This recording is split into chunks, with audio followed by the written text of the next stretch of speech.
kemuliaan yang Tuhan janjikan di dalam setiap kehidupan kami sebagai orang-orang percaya. Oleh sebab itu kami percaya melalui firman Allah yang hidup, kami akan dikuatkan menuju pada kemuliaan Allah yang besar dalam setiap kehidupan kami. Hamba-Mu tetap berjanji di hadapan Tuhan, hamba Tuhan itu cuma Tuhan. Hanya firman Allah yang hidup, yang benar dan yang sempurna yang hamba bagikan. Inilah firman Allah yang hidup. Kami ingin mendengar di dalam nama Bapa, Putra, dan Roh Kudus, di dalam nama Tuhan Yesus Kristus kita percaya. Amin. Suci nama Tuhan. Saudara, pekan yang lalu saya berbicara tentang Tuhan yang lain ya. Banyak orang Kristen yang berpendapat bahwa Tuhan yang lain itu adalah si iblis. Ya, saya percaya bahwa itu tidak salah. Tapi minggu kemarin kita sudah belajar bersama-sama bahwa Tuhan yang lain bukan hanya si iblis, tetapi Tuhan yang lain berbicara juga tentang 5 hal, yaitu tentang duit, chain, fulus, money, dan juga uang. Ya. Coba kita akan lihat dulu di dalam Keluaran 20 ayat yang kedua sampai ayat yang ketiga, saudara. Keluaran pasal yang ke-20 ayat yang kedua sampai dengan ayat yang ketiga, saudara. Demikianlah firman Tuhan. Demikianlah firman Tuhan. Akulah Tuhan Allahmu, Ya. yang membawa engkau keluar dari tanah Mesir, Benar. dari tempat perbudakan. Ya. Jangan ada padamu Allah lain di hadapanku. Jangan ada padamu Allah lain di hadapanku. Ini adalah suatu perintah Allah yang ditunjukkan untuk spesial khusus untuk Musa, untuk kepada seluruh saudara. Nah, saudara, perintahnya yang pertama adalah akulah Tuhan Allahmu yang membawa engkau keluar dari tanah Mesir, dari tempat perbudakan. Jangan ada padamu Allah lain di hadapan saudara. Ya, berhalaan, saudara. Ya, saya percaya bahwa ini berbicara tentang Tuhan. Tetapi lewat itu semua, saya percaya bahwa Allah lain yang dimaksudkan oleh Musa itu bukan hanya sekedar berhala, tetapi Allah lain yang dimaksudkan oleh Musa, yang dimaksudkan dalam 10 perintah Allah adalah sebenarnya ada uang, ya, atau alat tukar. Karena dulu belum ada uang, hanya ada alat tukar, saudara. Ya, coba kita lihat dulu di dalam Keluaran 18 ayat yang ke-21, saudara. Ya, ini Keluaran 3:20. Ya, sebelumnya adalah Keluaran 18. Berarti kita mundur ke 2 pasal, saudara. Mundur ke 2 pasal. Keluaran ayat yang ke-21. Di samping itu, Iya. kau carilah dari seluruh bangsa itu Ya. orang-orang yang takut dan takut akan Allah. Cari orang-orang yang takut akan Allah. Kenapa dia harus mencari? Kalau baca judul perikopnya itu apa? Coba. Pengangkatan hakim-hakim. Pengangkatan hakim-hakim. Jadi gini, saudara, 10 perintah Allah itu di pasal yang ke-20. Sebelumnya ada pengangkatan hakim-hakim di pasal yang ke-18. Saudara. Nah, ini pengangkatan hakim-hakim. Maka itu Musa disuruh cari sama Tuhan. Apa yang disuruh cari? Di samping itu, kau carilah seluruh dari bangsa itu orang yang cakap dan yang takut akan Allah. Terus Orang-orang yang dapat dipercaya orang-orang yang dapat dipercaya, lalu dan yang benci kepada pengejaran suap. dan yang benci kepada pengejaran. Berarti waktu saat itu sebelum ada pasal 18, saudara, berarti ada tindakan-tindakan atau perbuatan-perbuatan yang dilakukan sama hakim-hakim. Apa itu? Suap. Jadi suap ini, korupsi ini, itu sudah ada zamannya Musa. Sampai kapan, Pak? Sampai saat ini. Sampai saat ini ada suap di mana-mana. Di setiap negara tidak ada suap. Tapi tingkat suapnya rendah. Tapi selalu ada, suap itu selalu ada. Di Korea Utara pun ada. Yang udah ancamannya apa? Nyawa, tetap aja ada. 2000 berapa itu? 2023 itu terakhir. Ya, langsung take off. Suap dikit. Dia tidak tahu siapa yang memberitahu, langsung detik itu putus nyawanya. Habis gimana? Di kota. Di Indonesia bagaimana, Pak? Di Indonesia susah, sulit. Nyuapnya, wah luar biasa, miliar, triliunan. Sekarang udah tidak main miliar. Miliar itu kalau orang koruptor miliar, itu koruptor ecek-ecek namanya. Berapa miliar kamu? Satu miliar ecek-ecek. Pulang. Nggak dianggap Indonesia. Sebelumnya nggak dianggap sekarang. Sekarang minimal harus ratusan miliar baru dianggap sebagai koruptor sejati. Tapi yang triliunan, koruptor kelas oh, pada mengejar yang triliunan. Triliunannya luar biasa. 200 triliun, 100 triliun, itu duit semua itu. Saudara, apa sih? Ini dia. Zamannya Musa udah ada. Maka itu Musa disuruh cari. Siapa yang disuruh cari? Hakim-hakim yang bersih. Kenapa? Karena hakimnya waktu zamannya Musa itu pada kotor semua menerima suap. Tapi di situ belum ada uang, Pak. Iya, tapi ada UH namanya. Apa, Pak? Undang-undang hadiah atau ujung-ujungnya hadiah. Itu UH. Nah, habis itu berubahlah menjadi UUD, undang-undang duit. Atau ujung-ujungnya duit. Saudara, ini berubah sama karena waktu zamannya Musa itu cuma ada tukar-menukar. Tapi pada waktu zamannya Yesus sudah berubah tukar-menukarnya. Kenal yang namanya uang, kenal yang namanya emas dan juga perak. Maka itu berubah dari UUH menjadi UUD. Ujung-ujungnya, tadinya ujung-ujungnya hadiah, saudara. Dasarnya apa? Dasar suap. Keluaran 23 ayat 8, saudara. Keluaran 23 ayat 8. Pada saat keluaran 18 ini, ada keluaran 20, 10 perintah Allah bilang, jangan ada mau Allah lain. Allah lain yang dimaksud apa? Ini, karena ini. Karena apa? Karena suap. Coba. Keluaran 23 ayat yang 8. Suap janganlah kau terima. Suap janganlah kau terima.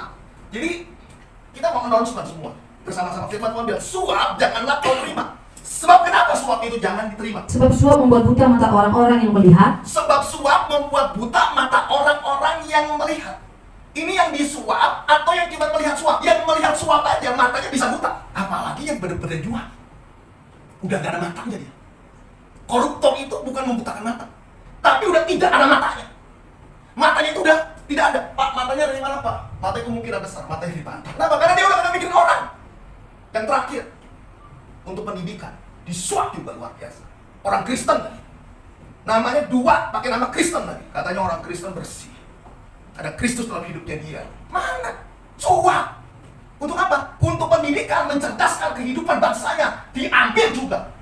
Kenapa? Karena suap membutuhkan mata. Orang yang melihatnya, orang yang bukan pesuapnya, bukan penerima suap, melihat suap. Ngiler, saudara. Coba deh, saudara. Kalau melihat orang yang dikasih suap, sebanyak banyak lah. 1 miliar, 2 miliar, ngiler kita juga. Gila, enak banget kita dapat ya. Kita kerja siang dan malam, banting tulang. Kadang-kadang udah gak ada yang dibanting lagi, setengah mati, setengah hidup. Dapat gaji cuma 3 juta, 4 juta. Ini orang gak ada apa. Kalau kita ngeliat juga kayak, ya ampun, kalau gak ada posisi kayak tukang parkir, itu dapat miliaran luar biasa. Kita yang ngeliat, oh dia disuap, dapat uang suap. Kita ngeliat, hehehe. Kenapa? Ini suap membutakan mata.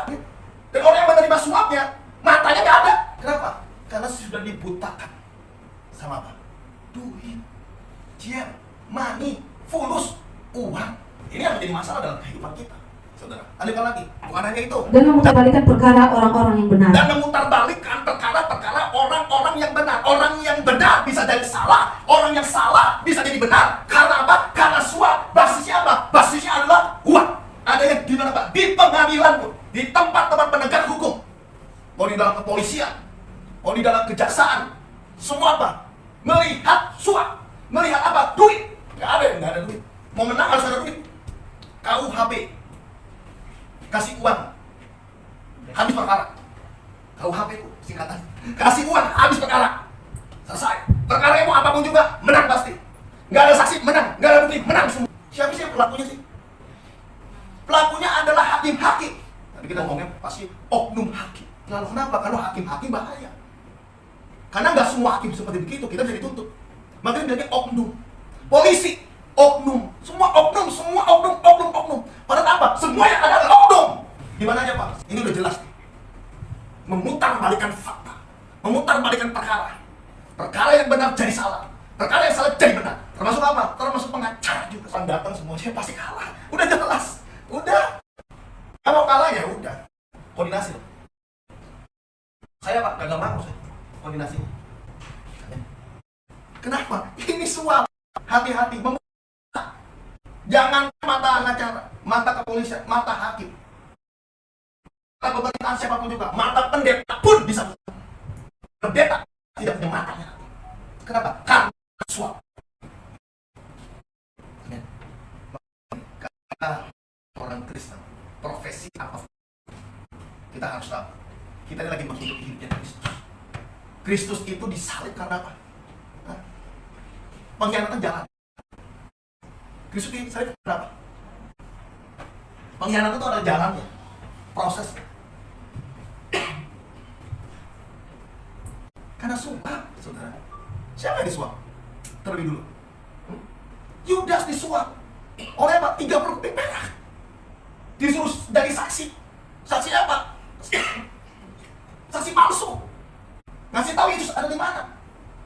Karena suap 30 keping perak. Akhirnya Yesus masuk.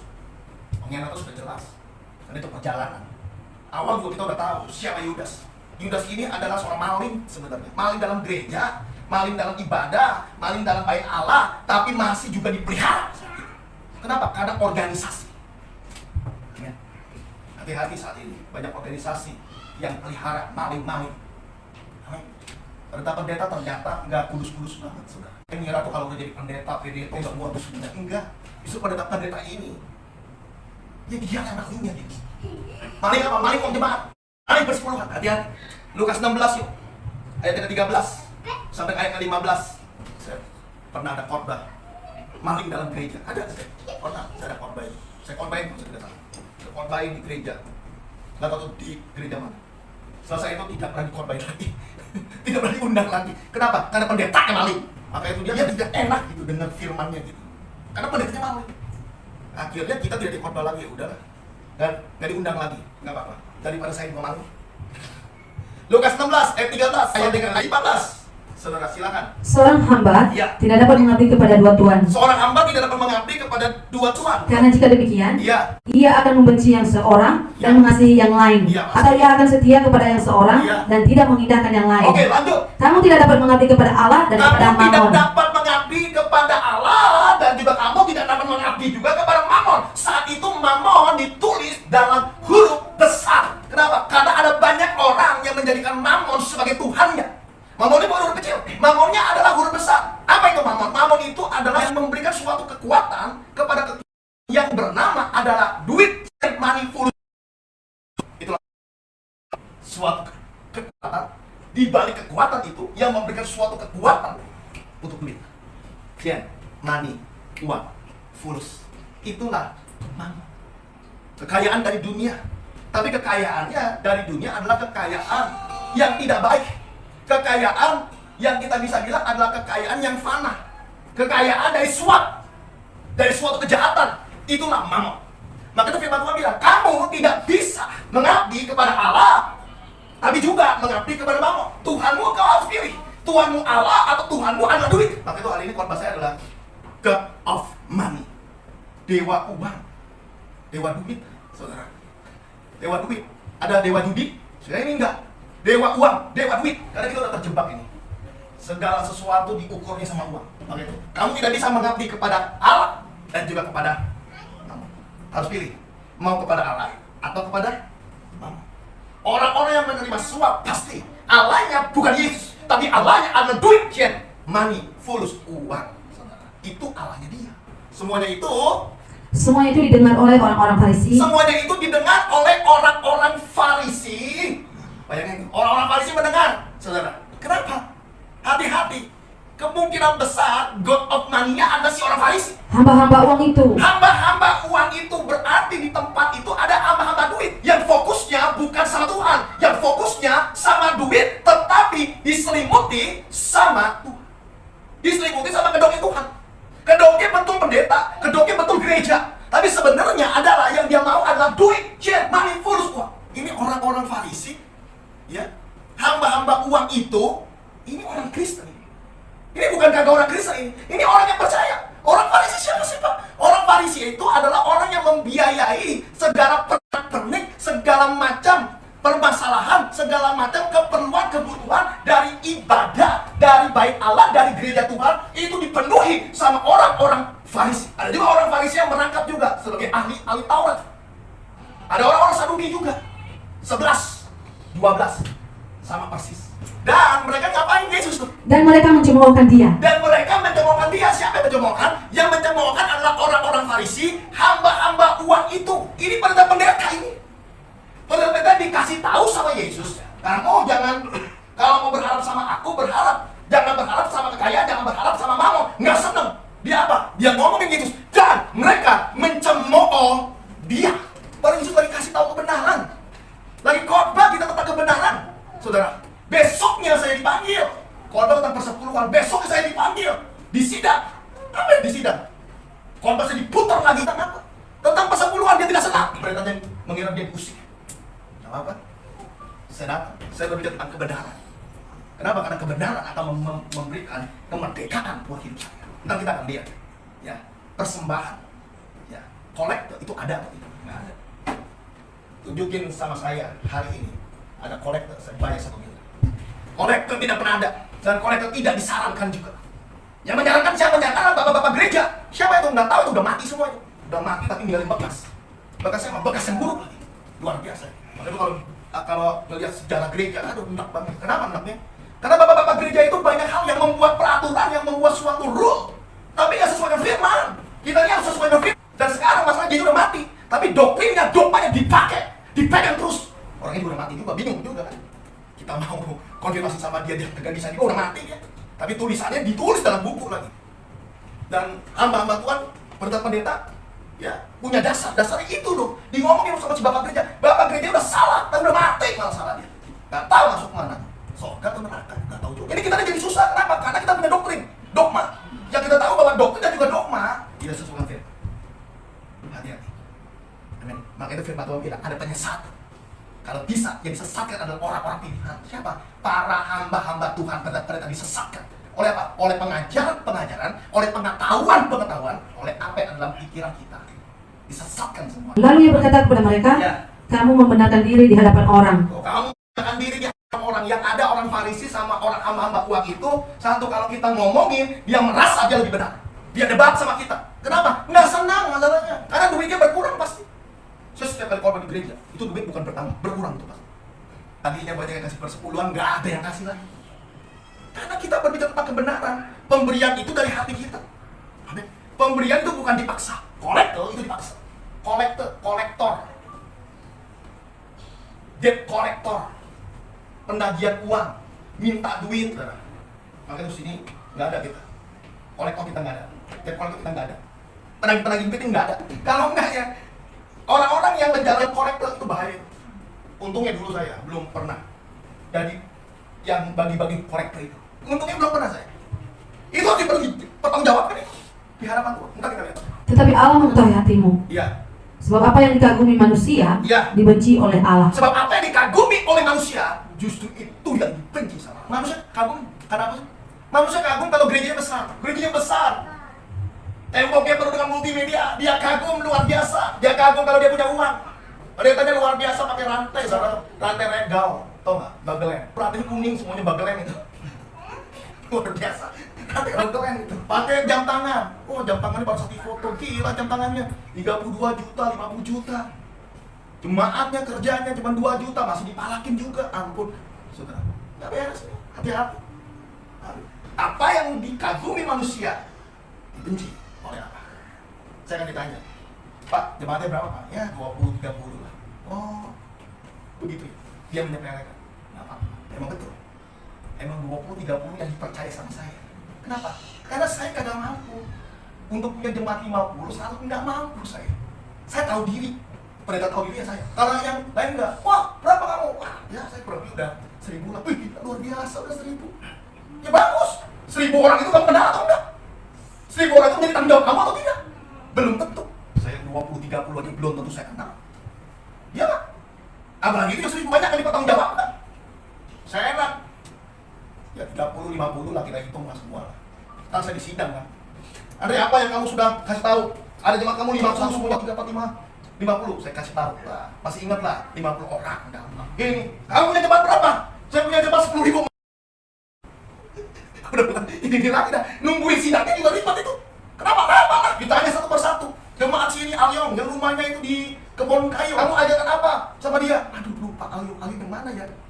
Alyong yang pesek atau yang mancung? Saya nggak ada. Jemaatnya berapa? 50 siap, saya jawab semua. Safety.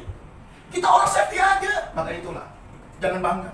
Jangan apa yang dikagumi sama manusia, ternyata dibenci sama Allah. Apa sih? Oh, dengan kemegahan luar biasa. Jemaatnya tidak berkualitas. Jemaatnya tidak bertumbuh dalam Tuhan. Jujur aja, saudara. Ya, 50 orang itu 50 kepala, 5.000 pemikiran, 5.000 perbedaan pikiran. Bagaimana firman dapat menenggelamkan mereka semua? Gak mudah. Kalau buat kalian tulus. Itu tanggung jawab saya, tanggung jawab si pendeta, si hamba Tuhan. Amin. Sedangkan yang 10.000. Oke, 10.000. Yang mungkin berhasil 5.000 orang. Yang 5.000 lagi gagal. Gagal 5.000 lagi. Harus dipertanggungjawabkan ya. Dasar itu pendeta terancam. Terancam apa? Terancam udah lihat udah lirik-lirik api neraka. Saya enggak. Liriknya surga aja saya. Kenapa? Ya cuma 50 bos. Tenang aja. Cuma 50. Kalau hukuman, dapat hukuman, kita hukuman lebih rendah daripada yang cuma 10.000 lah. Jadi saya bisa lirik surga. Yang lain enggak. Liriknya udah neraka aja. Saudara, hati-hati. Lanjutkan lagi, Yuri. Karena akar segala kejahatan ialah cinta uang. Nah, gini, jadi akar segala kejahatan adalah cinta uang. Saudara, akar kejahatan. Saudara tahu akar itu? Akar ada yang cuma sebatang doang. Akar itu pasti akan merembet. Ya tidak. Kita misalnya nanam pohon apa, durian lah, pohon semangka, pohon apa juga. Itu yang namanya akar. Itu merembet. Di mana itu ada air, di mana ada tanah, dan dia akan merembet. Nah, jadi kita bilang ini segala akar kejahatan. Jadi kejahatan ini bisa merembet. Kejahatan banyak sekali. Luar biasa lingkupnya. Ya, ini berbicara tentang apa? Berbicara juga tentang dosa. Ya, lingkupnya banyak, dari yang namanya berbohong, dari yang namanya sumpah palsu, dari yang namanya adalah ngomongin orang, benci sama orang, dari yang namanya adalah penipuan, dari yang namanya adalah penggelapan atau apapun juga. Ini akar kejahatan seluruhnya. Pokoknya segala sesuatu yang jahat ternyata itu berakar. Kalau berakar berarti kejahatan ini bisa hidup terus, saudara. Nggak ada mematikan.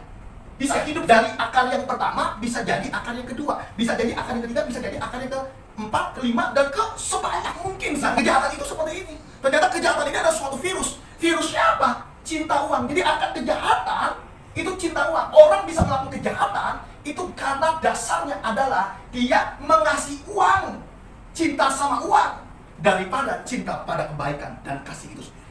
Karena akar kejahatan ialah cinta uang. Terus lanjut lagi.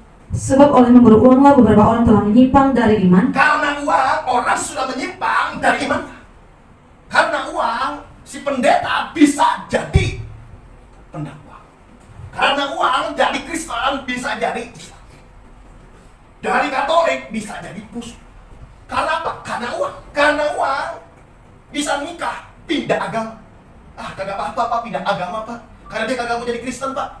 Jadi saya jadi Muslim Pak. Ya udahlah Pak. Karena apa? Karena uang. Karena suatu posisi jabatan. Karena duit. Itu bisa berkhianat. Karena uang, karena disuap. Sama timnya Kayafas. Disuap 30 keping perak. Saudara. Kecil banget. Saudara. Tapi waktu saat itu karena butuh duit. Iya, dia kos. Kos dia enak masalahnya, saudara. Kayaknya ya. Obat 10 tempat 10 yang benar aja udah semuanya. Karena waktu bayar. Yang lagi semuanya. Jadi apa? Gelandangan udah bunuh diri. Gak masalahnya. Gimana? Karena apa? Karena uang. Hati-hati. Menyimpang dari imannya. Yang tadinya orang percaya, kental banget sama Tuhan, luar biasa. Hari Tuhan luar biasa tanpa. Tiba-tiba, aduh saya kagak usah main lagi. Kenapa? Iya, karena sekarang udah dipanggil sama gereja. Gereja apa? Gereja ABC. Asal abang senang. Kenapa? Karena di sana saya dibayar. Di apa? Saya dibayar 500.000 ketika saya melayani. Nyimpang dari imannya. Berarti apa? Fokusnya dia bukan di Tuhan, bukan menjadi. Fokusnya dia di uang yang dia dapatkan. Karena dia punya kemampuan, tapi dia lupa bahwa kemampuan dan usia yang dia punya adalah dari Tuhan. WL dibayar, pemain musik dibayar, pendeta juga dibayar. Bayarannya orang 200.000, kurang 100.000, 50.000, komplain tuh pendeta, komplain ya.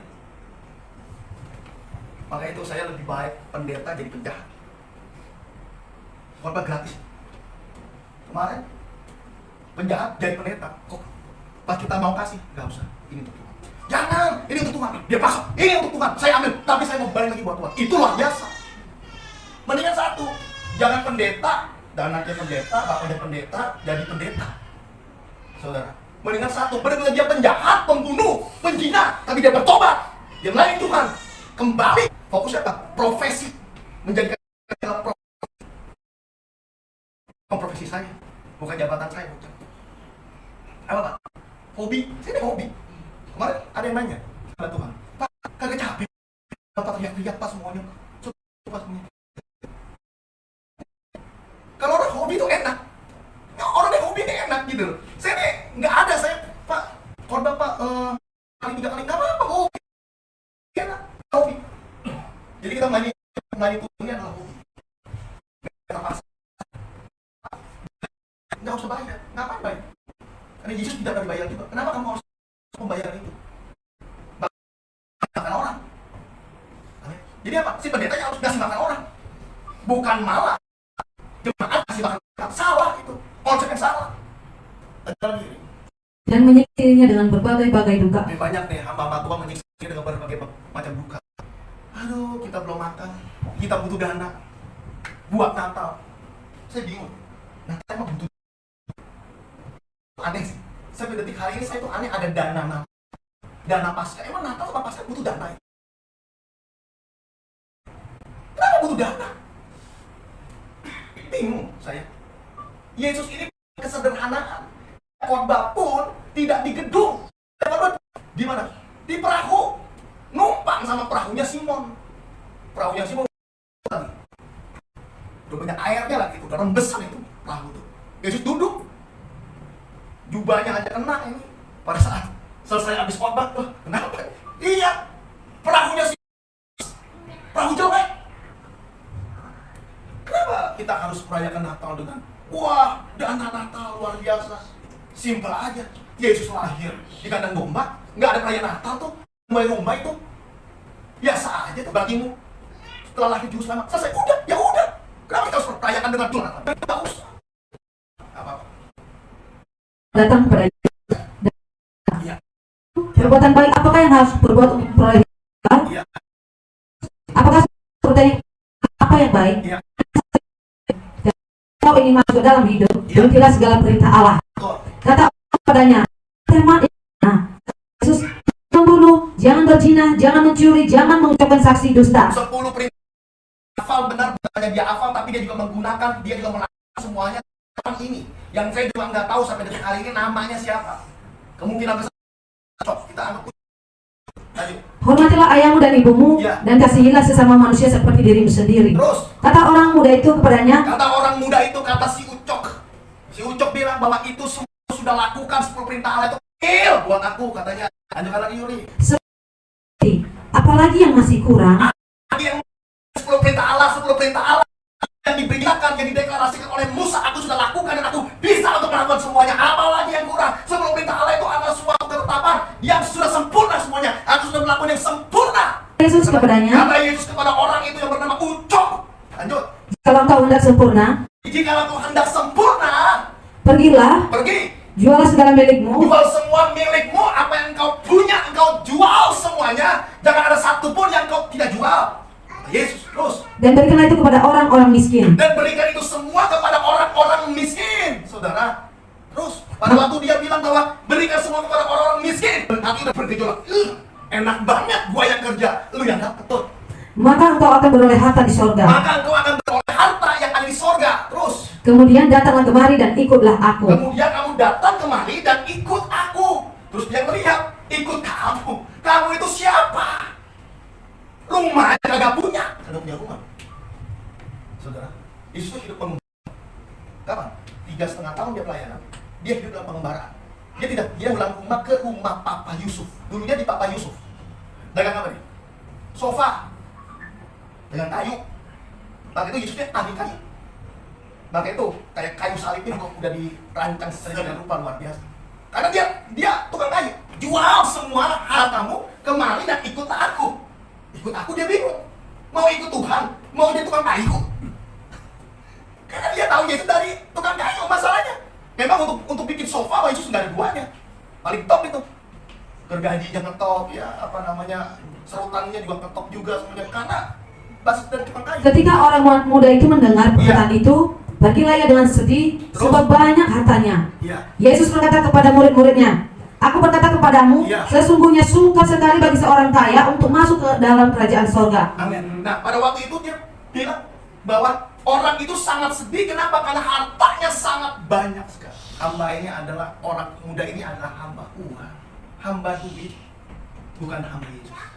Kemudian pergilah seorang dari ke-12 murid itu, Iya. yang bernama Yudas Iskariot, Iya. kepada imam-imam kepala. Yudas Iskariot pergi kepada imam-imam kepala, yaitu kepada para pendeta, para pastor yang besar-besar itu. Dia pergi si Yudas, ngapain dia pergi? Lanjut. Ia berkata, Iya. apa yang hendak kamu berikan kepadaku, Iya. supaya aku menyerahkan dia kepada kamu? Dia bilang bahwa kalau aku misalnya mau, apa yang kamu bisa berikan buat aku? Kamu mau nggak nyuap aku? Istilahnya gitu. Jadi nyuap aku. Ini si berkata itu bilang, imam-imam, pendeta, mau nyuap gua nggak? Kita membayar 3 uang perak kepadanya. Nah, Habis dari situ si imam-imam ini, pendeta ini yang pakai janggut yang sangat gede banget tuh, yang apa namanya panjang-panjang. Terus habis itu dia pakai sekolah, karena dia adalah imam-imam kepala, saudara. Orang-orang yang hebat, yang senior. Ternyata dia bilang, gua terima tantangan lo, gua mau nyuap. Ini apaan sih? Pendeta, gembala, penginjil orang Kristen, tapi nyuap. Namanya siapa, Pak? Si Ebenezer. Namanya siapa? Noel saya. Immanuel. Ditanya kan, nama siapa kamu? Ini luar biasa. Dan mulai saat itu ia mencari kesempatan yang baik untuk menyerahkan Yesus. Ya, terus habis itu apa? Mereka membayar 30 keping perak kepadanya. Dan habis dari situ bilang, oke, saya udah bayar, serahkan Yesus. Ini apa? Suap. Penyuapnya siapa? Penerima suap siapa? Penerima suap si Yudas. Penyuapnya pendeta-pendeta, imam-imam. Imamnya bukan imam biasa. Imamnya adalah imam-imam kepala yang punya posisi tinggi. Dan kita kalau lihat, oh luar biasa ya dia ya. Ternyata besar luar biasa, jemaat udah besar luar biasa. Cuma Kisah Para Rasul 5 ayat yang 1 sampai dengan ayat yang kelima aja. Ada seorang lain yang bernama Ananias. Ya, terus? Ia beserta istrinya Safira menjual sebidang tanah. Ya. Dengan setahu istrinya ia menahan sebagian dari hasil penjualan itu, Ya. dan sebagian lain dibawa dan diletakkannya di depan kaki rasul-rasul. Jadi Ananias sama Safira ya kan menjual tanah. Kenapa? Karena tanahnya nggak laku-laku. Habis dari situ dia bilang ke rasul-rasul itu, tolong dong doain dong tanah saya supaya laku. Oke. Rasul-rasul bilang, oke, saya kasih schedule-nya, saya akan doakan. Tiba-tiba tanah itu laku, saudara. Tetapi Petrus berkata, Ananias, Ya. mengapa hatimu dikuasai iblis? Iya. Sehingga engkau mendustai Roh Kudus dan menahan sebagian dari hasil penjualan tanah itu. Nah, dia janji kalau tanah itu terjual, saya akan kasih di bawah kaki rasul-rasul itu. Saya akan kasih penjualan tanah itu, duit itu untuk gereja, untuk pelayanan. Petrus tahu? Nggak tahu. Petrus ini mungkin seorang informan. Kemungkinan besar dia adalah investigator juga. Kemungkinan besar dia adalah intel. Sebenarnya dia di intel, menyamar. Jadi pendeta jadi intel, intel jadi pendeta. Nggak apa-apa, bagus juga. Nah, Petrus ini tiba-tiba dia bilang, Ananias, mengapa hatimu dikuasai iblis? Kok dia bisa tahu? Intel. Dia tahu intel. Intel dia Tuhannya Petrus. Ini luar biasa Petrus.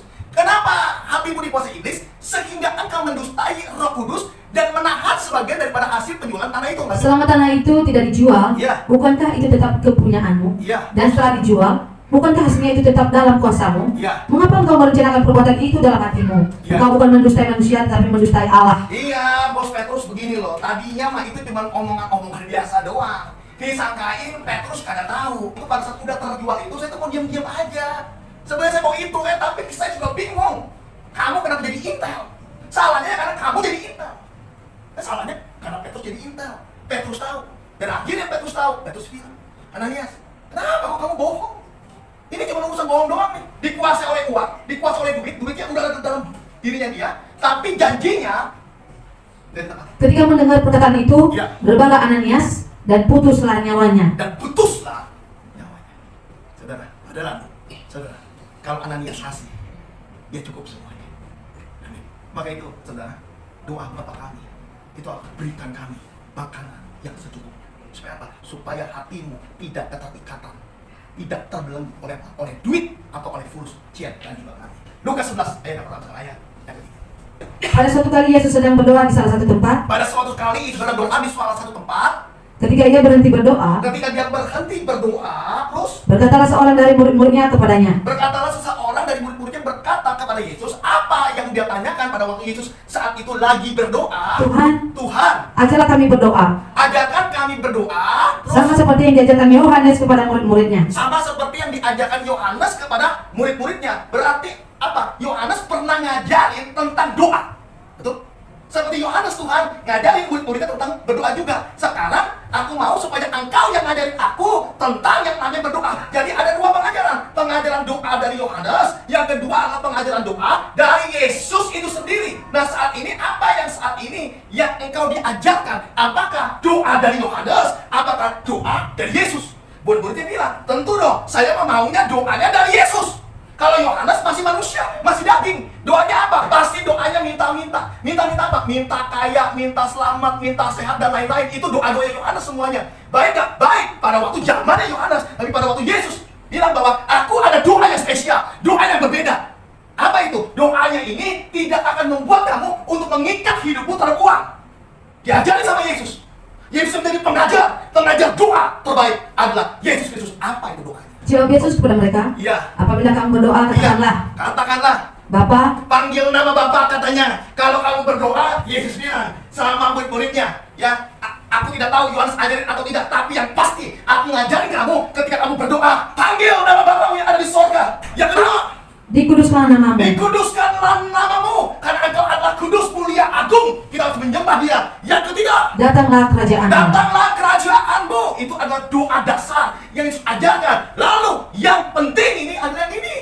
Berikanlah kami setiap hari makanan kami yang Berikan kami secukupnya. setiap hari untuk hari ini makanan berkat yang berlebih. No, secukup, cukup buat makan, cukup buat hidup, saudara. Yang penting satu, saudara, jangan mati aja. Berikan kami makan Tuhan yang secukupnya. Ini doa yang benar. Pak, tapi ada doa-doa yang lain, Pak. Saya mau bilang, itu doa-doa Yohanes. Yohanes nggak dari doa. Termasuk Andri Kristian pun ngajarin doa, tapi doanya tidak benar pasti. Dan ngajarin doa yang benar adalah Yesus Kristus. Dia bilang, berikan kami makanan yang secukupnya buat kami. Nggak lebih, nggak kurang, nggak sampai muntah, nggak sampai mual, nggak sampai sakit perut. Tapi makanan yang secukupnya Tuhan berikan buat kami. Makanan yang secukupnya. Yang penting hari ini dapat makanan yang secukupnya. Gizinya cukup. Maka itu, ini menghancurkan itu teologi tentang apa? Tentang kemakmuran itu semua. Makanan yang secukupnya. Doanya apa? Doa Yesus. Pak, tapi di gereja ini, Pak, iya, itu doa gereja itu. Doa Bapa kami, doa Yesus. Makanan yang secukupnya. Lagi 3 ayat yang ke-10. Bawalah seluruh persembahan persepuluhan itu ke dalam rumah perbendaharaan, Ya, supaya ada persediaan makanan di rumahku. Supaya ada persediaan. Persediaannya ada, cukup, tidak kurang. Ini sinkron dengan apa? Dengan doa yang Yesus ajarkan, yaitu berikan kami hari ini makanan yang secukupnya, bukan yang lebih, tapi yang secukupnya. Kita ini terima kasih Tuhan, saat ini saya cukup sehat Tuhan. Terima kasih. Amin. Terima kasih Tuhan, bisa makan, bisa minum.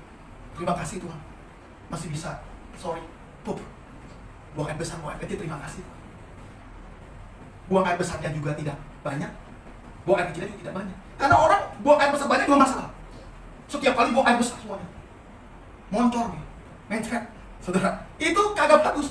Buang air besar itu secukupnya. Buang air kecil juga secukupnya juga. Banyak buang air kecil juga kagak bagus juga. Ya, ngecek ginjal juga itu. Maka itu, kita tuh yang cukup ini luar biasa. Tuhan berikan lewat kita. Kalau kamu mau minta, minta yang cukup. Jangan minta yang berlebih. Tuhan cukup Tuhan. Saya untuk bisa makan. Cukup Tuhan. Untuk saya bisa bayar segala sesuatu yang ada. Cukup Tuhan, untuk saya bisa melakukan suatu aktivitas saya apapun juga Tuhan. Transport kita cukup, makan kita cukup, akomodasi kita cukup, semuanya cukup Tuhan, terima kasih. Cukup buat ke gereja, cukup Tuhan untuk segala sesuatu dalam hidup saya Tuhan. Amin. Daripada orang yang punya uang banyak, tapi tidak pernah ada rasa cukup dalam hidupnya dia. Amin. Yang nanti rumah sakit dan juga apa? Rumah duka menghantui dalam hidupnya. Kalau udah bicara rumah sakit, udah, saudara, ngeri rumah sakit itu udah. Kita tuh tanpa asuransi ada deg-degan, dak. Saya ada asuransi deg-degan saya. Kemarin bapak saya deg-degan saya. Setiap kali datang periksa, billing udah berapa? Kenapa? Kagak mampu masalahnya. Kalau kita nyator lagi 5 juta kita catat semuanya. Kenapa? Karena asuransi tidak bisa take off semua. 5 juta kita harus bayar dulu. Kalau nggak apa? Kalau nggak bisa keluar. Kita udah hidup. Bayangkan, saudara. Maka itu, saudara, hari ini berikan kami makanan yang secukupnya dalam hidup kami semuanya. Itu yang penting dalam hidup kita. Yang terakhir, Matius 6 ayat 19 sampai ayat 21. Janganlah kamu mengumpulkan harta di bumi. Janganlah kamu mengumpulkan harta di bumi. Di bumi ngengat Ya. dan karat Ya, merusakannya, Ya. dan pencuri membongkar serta mencurinya. ya, terus. Tetapi kumpulkanlah bagimu harta di sorga, Tetapi kumpulkan harta bagimu di sorga. Saudara, untuk mengumpulkan harta di sorga. Terus. di sorga ngengat dan karat tidak merusakannya, Ya. dan pencuri tidak membongkar serta mencurinya. Ya, terus. Karena di mana hartamu berada, di situ juga hatimu berada. Firman Tuhan bilang bahwa jangan mengumpulkan harta di bumi, tetapi kumpulkan harta di sorga. Siapa harta? Saudara yang ada di sorga. Di mana hatimu berada, di sana hartamu berada. Hartamu siapa? Yesus. Nggak bisa menguraikan lagi, tapi yang pasti harta dalam kehidupanmu, harta di dunia ini adalah Yesus dalam kehidupan. Ya, yang terakhir dari Filipi 3 ayat 7 sampai 8. Paulus bilang, tetapi apa yang dahulu merupakan keuntungan bagiku, terus Sekarang ku anggap rugi karena Kristus. sekarang aku anggap rugi terhadap Kristus. Jadi, saudara, dulunya Paulus ini adalah seseorang yang pokoknya apa-apa itu duit. Apa-apa itu pokoknya dia maunya untung. Kalau nggak ada untungnya, dia nggak mau pergi. Amin. Dia bekas apa sih? Paulus itu bekas teroris. Teroris Kristen. Ngebunuh orang Kristen. Dia itu teroris. Dia untung. Kalau bunuh teroris dia pasti untung. Luar biasa. Kenapa? Karena pikiran udah di brainwash luar biasa. Maka itu Paulus bilang, tetapi apa yang dulu merupakan suatu keuntungan, dia untung. Dia untung saat itu dia menjadi teroris dan dia bertobat dan dia menerima Yesus. Terus habis saat itu dia untung juga. Ada dalam suatu pelayanan, pekerjaan Tuhan yang luar biasa. Dia untung semua. Terus dia bilang, tapi aku menganggap semuanya itu suatu kerugian. Ketika apa? Ketika aku udah ketemu sama Kristus. Ketemu sama Kristus sebagai Tuhan Juru Selamatku yang hidup, aku berubah.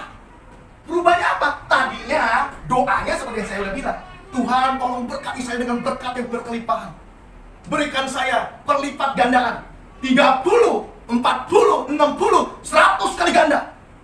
Tapi pada waktu dia ketemu sama Kristus, dia baca Injil. Yesus ngajarin doa. Doanya apa? Berikan kami makanan yang secukupnya. Dia bilang, apa yang dulu keuntungan bagiku? Karena aku doa yang seperti itu, sekarang aku anggap rugi. Kenapa rugi? Karena aku sudah tahu firman. Ternyata rugi semua itu. Kenapa? Bukan dari awal aku tahu itu semua. Malah segala sesuatu ku anggap rugi Segala sesuatu aku anggap rugi. karena pengenalan akan Kristus Yesus. Karena pengenalan akan Yesus Kristus. Dia mengenal Yesus sebagai Tuhan dan Juru Selamat. Tetapi dia juga mengenal juga secara pribadi. Dia juga mengalami Kristus, berjumpa dengan Yesus. Karena pengenalan akan Kristus Yesus Tuhanku Ya. lebih mulia daripada semuanya. Lebih mulia daripada semuanya. Lebih mulia dari semua harta dalam dunia ini. Lebih mulia dari semua uang, jet, fulus, money, semuanya. Lebih mulia. Mengenal Kristus, ditangkap sama Kristus. Lebih mulia semuanya. Paulus bilang, aku tidak keterikatan dengan uang. Aku menjadi hamba Kristus yang benar, bukan hamba duit. Oleh karena dialah aku telah melepaskan semuanya itu, Oleh karena dialah aku telah melepaskan semuanya itu dan menganggapnya sampah. menganggapnya semua sampah. Paulus bilang, apa yang aku sudah capai, seluruhnya yang berbicara tentang pekerjaan aku, upah aku, duit yang sangat banyak, aku anggap semuanya sampah. Kenapa dianggap sampah?